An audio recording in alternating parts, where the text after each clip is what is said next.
To display the assistant menu icon as an edge icon on Samsung Galaxy S24 Ultra, tap the assistant menu icon.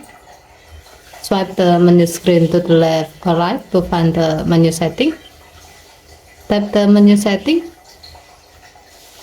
Before you change the icon to an edge icon, place the floating assistant menu icon closer to the desired place.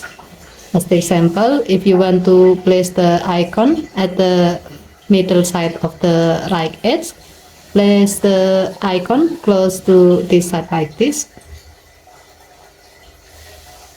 Now tap the gray on off switch next to show as edge icon until the switch turns blue to turn it on. As you can see, now the assistant menu icon is displayed as edge icon on the middle side of the right edge. To open the assistant menu, tap the edge icon of the assistant menu. Okay, thank you for watching. Please help to like and subscribe. Have a nice day.